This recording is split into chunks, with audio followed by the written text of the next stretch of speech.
Hi everyone, here we are for lecture number 7. What we're going to be focusing on today is going to be the immediate causes of the First World War, and then we're going to look at the war itself. And remember, the war is going to definitely stand out from other wars, and it gets the name of, yes, the Great War. Okay, let me mention the terms. And remember, it's the same thing. I would expect 2 one-paragraph examinations of the terms in relationship to the overall theme. In addition, I would like you to do a 1-paragraph response to one of your classmates' posts. Okay, thanks. All right, so okay, first term is going to be Archduke Franz Ferdinand. Second term, blank check policy. Third term, changes on the home front. Fourth term, Lusitania, and that's spelled L-U-S-I-T-A-N-I-A. Next term, Battle of Verdun, V-E-R-D-U-N. Our next term is going to be Russian Revolution. Our next term after that is going to be Erich Remarque, and that's spelled R-E-M-A-R-Q-U-E.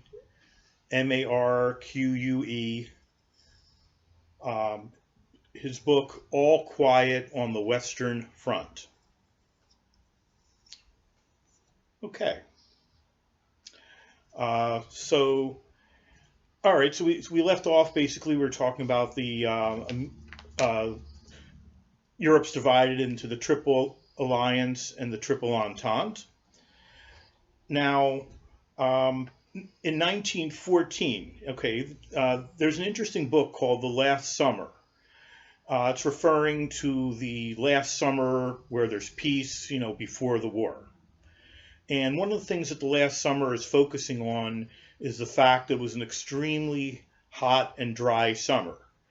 The fact that it was a hot and dry summer is going to have an effect because, think of how you feel in different temperature combinations. We feel, think of these Februaries where it's 10 degrees every day, it's icy, it's snowy, it's just miserable. That is going to affect your mood. Think of another time when it's, in July or August. I'll admit I like it real hot, but most people don't. So, some people can't stand the heat. So that's going to put you in a pretty bad mood. Well, the summer of 1914 was one of the driest and hottest summer of recent memory in Europe. And in this hot summer, during a period of about 6 weeks between June of 1914 and July of 1914. Basically, the events that I'm going to describe in a little detail are going to be basically what caused the beginnings of World War I.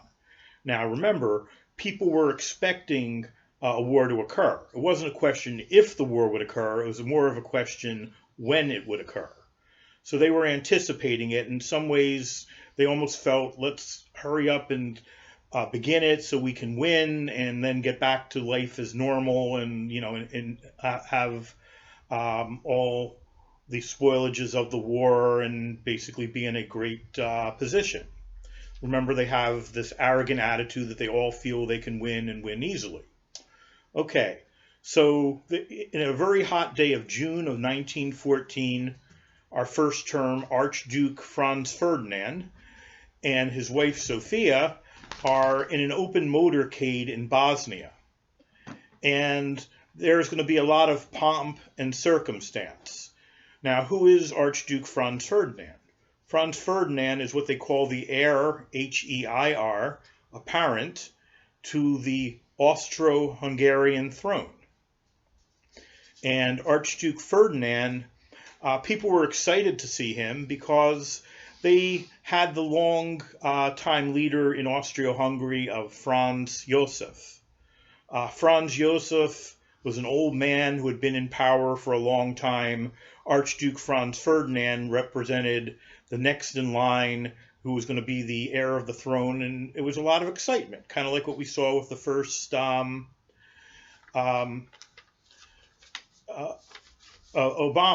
The first time when Obama was going to be elected, there was like a lot of excitement. The first black president, new innovative ideas, so a lot of excitement. Everyone wanted to meet him and see him.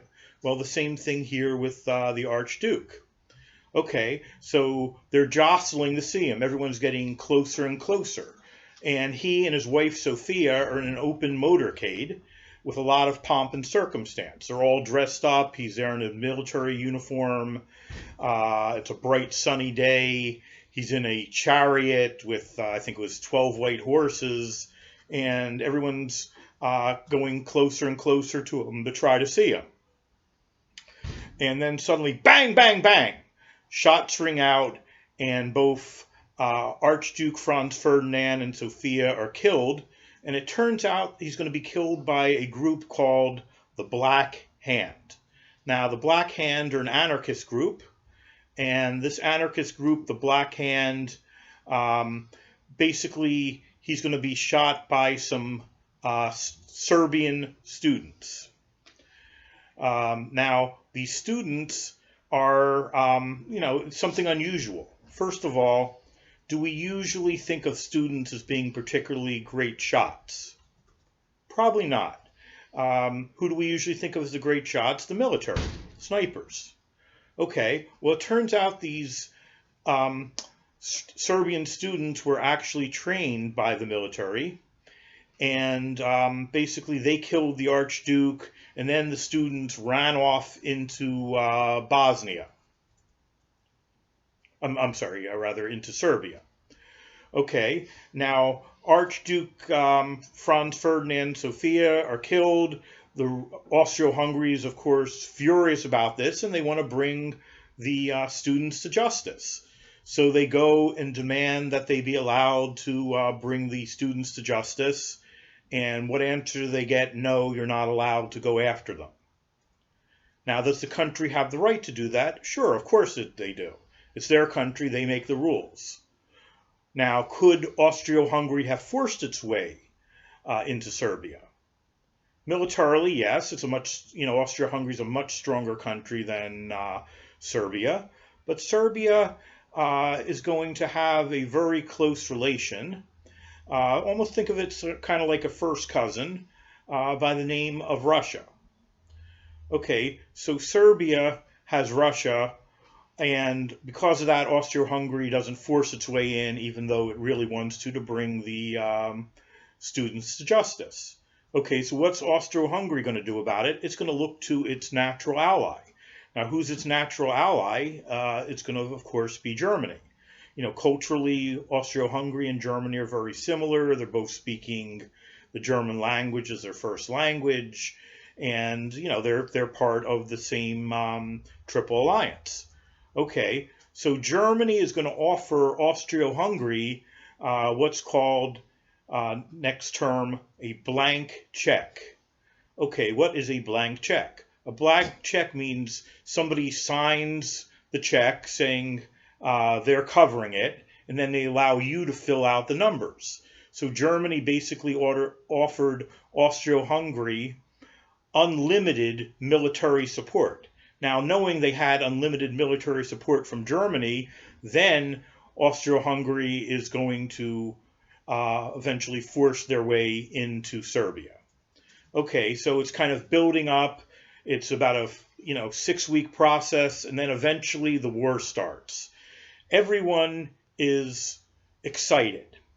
They're expecting this war for a long time. They're expecting it to be over in a period of about 6 weeks. And, but suddenly they find when the war actually starts, and it's going to start in late July of 1914, that the war is going to be entirely different than the way they had envisioned it. Think of things in your own life. There's certain things you thought were going to be one way, and then it ended up being entirely different. And that's what it's going to be like with World War I. Just to give you an example. The first day of the war, over 1 million shots are fired. So, just tremendous amount of firepower.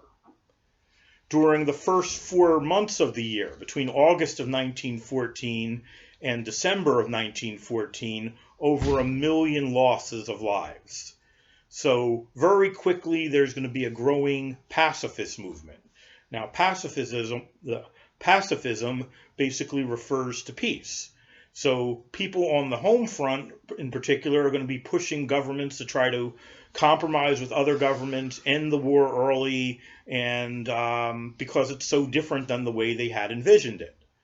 Now, the government, in response to encourage people to still be behind the war, what do you think they're going to do? They're going to turn up the propaganda machine. So saying why their ways of doing things are the right way and the other people are doing things the wrong way, and they start demonizing the enemy. And, both sides are going to do this towards the other.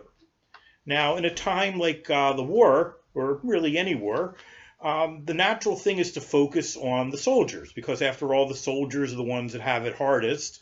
They're making the ultimate sacrifice. They're going to be ones that are losing their lives. But rather than focusing on that, I want us to also look a bit at what it was like on the home front. Okay, so that brings us to our next term, changes on the home front. Now, when we look at the changes on the home front, we're going to see that almost all aspects of everyday people's lives are going to be transformed by the war. So, for example, women of different social classes are going to mix with other women of different social classes, all working together in the factories for the war effort. Before that, no. We talked about this before when we were talking about Beatrice Webb. Beatrice Webb went to the East End of London, observed the poor, and almost looked at them like they were animals in the zoo. But she had never seen anyone poor. She's a rich woman from the West End, from Bloomsbury. And, interesting, this is how poor people act. Because poor people and rich people did not hang out, did not know each other, did not really share anything in common. Now, rich people, middle class people, and poor people are all working together for the war effort. And as they come to work every day, a surprising thing happens. They begin to see there's not all this difference between people. That poor people, middle class, and rich people are going to have a whole lot in common. So they become much closer than before. Now, the women at home are going to have it extremely hard. For example, today we take it for granted that women can both raise children, be homemakers, and work outside the home. At this time, this is something completely new. Middle class and upper class women, never worked outside the home. Even their husbands wouldn't even want them to. Why wouldn't they want them to? Well, think what this would make the men look like. They look like they're losers who can't afford to support their wives. So it was only poor people that would have their wives work. Okay, but now suddenly everyone works. So women are both raising children and working. And what's interesting is they're going to actually be better workers in the factories than the men whom they're replacing. Women gossip a bit more, but as they're gossiping, they're also working much harder, more diligently. They're also not drinking as much as men and not fooling around and not calling in sick from being hungover. So all these reasons are going to make them, better workers, and they do a really excellent job in producing goods for the war. So all this is happening, changes, part of the changes on the home front. Okay, at the same time, what other things change for women? Well, there's going to be the rationing of consumer goods. So all the things that people had taken for granted that were readily available suddenly became very scarce and difficult to find. They're going to get ration tickets, which limit the amount that they can buy of, staples of the diet. Nice healthy things like lard, eggs, butter, meat, sugar. Basically the main parts of the diet at the time. And suddenly they're going to find these are in short supply. Well, why are they in so short supply? Because they're going to the soldiers at the front. The old saying, an army marches on its stomach. Soldiers are always complaining about the food. Listen to any episode of MASH, but the food is, they're at least getting enough food. They need it to be able to fight. Well, for women at home, that this doesn't leave them very much. Okay, so they're trying to make do with much less. And then there's the same thing. They're also going to be worried about what's happening to their loved ones. So it's not like they can Skype them. It's not like they can send them text messages. They often wouldn't hear from them for days on end, months on end, even years on end. So, think of their imagination about what happened to their loved one. Is their loved one in a foreign prison? Is their loved one in a hospital bed? Has their loved one died and the army just hasn't notified them yet? So, really scary thing. They get a knock on the door in the middle of the night or even in the evening. And what are they going to think? Oh my God, that's my loved one. He's dead. Okay, so a very scary time for women and children at home. At the same time, there's also going to be the bombing of civilian areas. This is not, like the traditional war fought on a, checkerboard or chessboard. It's being fought in all different places, including the civilian areas. So they have to worry about being attacked, just doing their everyday life. So a very hard time, to be just trying to exist during the war. So it's not just the soldiers who are making the sacrifice. Okay. Now the worst part of the war, the most horrific part of the war, is going to be what's called the worst battle is actually going to be our next term, the Battle of Verdun. Verdun spelled Verdun. Okay, basically the Battle of Verdun is going to take place between Germany and France. And this battle is going to have over 700,000 losses. So a tremendous amount of bloodshed. And it's really going to change the position of the war. Okay, so the most horrific battle of World War I, the Battle of Verdun.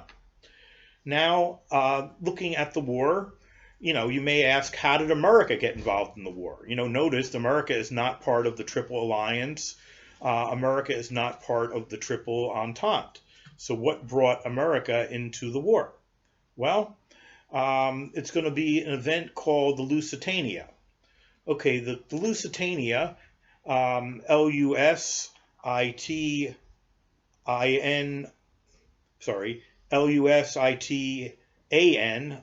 Lusitania, is a passenger cruise line. The passenger cruise line is going from New York City to England, and it ends up getting attacked by Germans in the Irish Sea. Okay, now there's various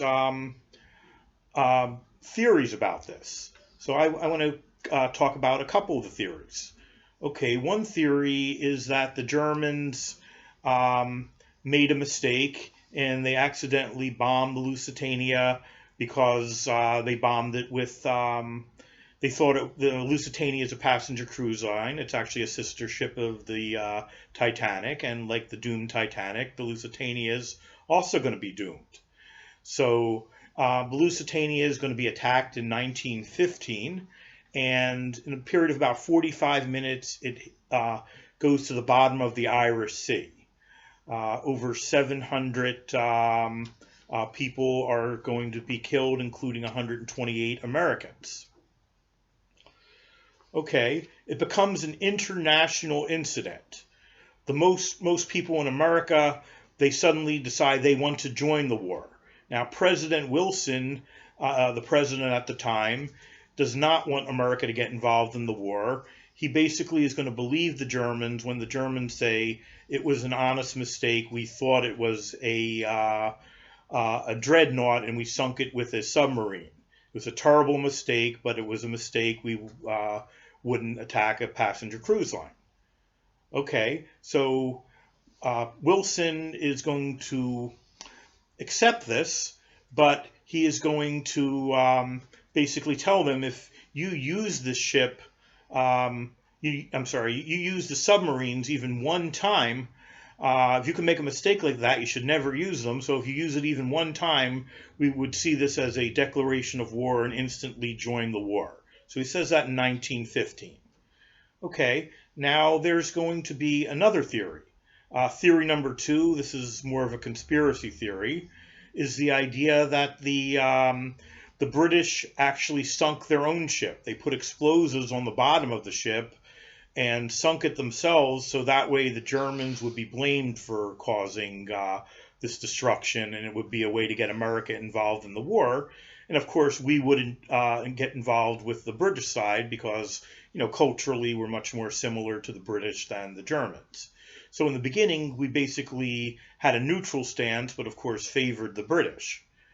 But anyway, this gets the Germans to stop using the submarines.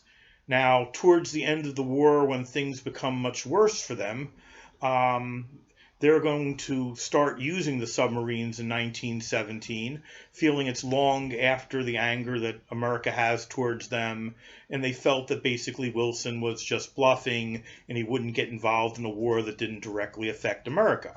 Well, that's not Wilson's personality at all. Wilson's was very much a man of principle, did what he said what he would do, and basically he saw this as a declaration of war, and it suddenly got us involved in the war. We got involved in the war on April 15th, 1917, and America is actually, we're not involved, we're in the World War that super long. We're going to be there about 18 months, so between April 1917 until November 2nd, 1918. But despite only being involved that long, we're going to still have over 1 million losses in that short amount of time. So a lot of devastation, but fortunately for us, not to our infrastructure.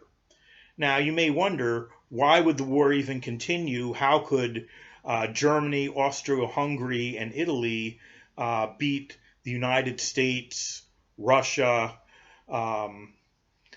England, and France? Well, here's the thing. There's going to be an event in 1917 called the Russian Revolution. The Russian Revolution is going to be basically when Russia changes from being a autocracy under the control of the Tsar. An autocracy is essentially a dictatorship under the control of the Russian Tsar. There's going to be an overthrow of the government, and Russia is going to become the USSR, the Union of Soviet Socialist Republic. And the Union of Soviet Socialist Republic becomes the first communist nation in the history of the world. Now, what's interesting is actually Russia was not the place that Marx envisioned the communist revolution to occur. Russia was the most backwards country in Europe. He thought it would happen in Britain, which was the most highly industrialized country. Okay, but Russia's going to bow out of the war, and basically it saw war as just a way for rich people to become richer. So they argued, we're not going to lose a single drop of Soviet blood defending the rich capitalists against the proletariat. So Russia, after that, develops through the 1920s basically an isolationist policy. Okay, but America gets involved in the war, and eventually, we're going to have a lot of losses. Now, what gives us the greatest overview of the war? Well, I would say the most readable overview of the war. And if you do have a chance, I really highly recommend you read this book. It's a fascinating book. It's written by Erich Remarque. So this is our next term. Erich Remarque's book, All Quiet on the Western Front. And Remarque is spelled R-E-M-A-R-Q-U-E. It's called the greatest war novel ever written. And, I'm going to be the first one to admit I'm not an action-packed guy. I like atmosphere more. I like slow music. I like sitting petting my cat or petting the dog. Um, but I don't like war films particularly. But this is going to be an exception. I read this book for the first time in I think it was 10th grade, and it was a book that I was reading like long into the night. It was like I was reading it till 3 o'clock in the morning. I didn't even realize it was so late. It was just such a fascinating book. Now, why? I think you're going to find it meaningful because it conveys a realistic treatment of war. So it goes against the romanticized tradition of war, which looks at war as a great adventure where the good guys always win. There's a clear distinction between who's noble and who's not noble. The good guys get the pretty girl in the end. This isn't anything like this. This shows what war is really like. It shows the horrors of war, the smell of it, the taste of it, the things that people have to give up during times of war. It shows people making tremendous sacrifices and changing their views about war. So all these things are going to really change, really show the perspective from a universal conveyor of war. So it's from the point of view of a German soldier. It's a semi-autobiographical account, but it could just as well be a French soldier, a English soldier, a German soldier, or an American soldier. It's all the same because all of the circumstances are going to be the same, and this shows what the war is really like. So if you get a chance, I really highly recommend you read the book. If, let's say, you don't like reading that much and you're just kind of looking for a good movie, you may want to watch one of the movie versions. There's an original one, and then there's a later one in 1974 in color. Either one's really pretty good.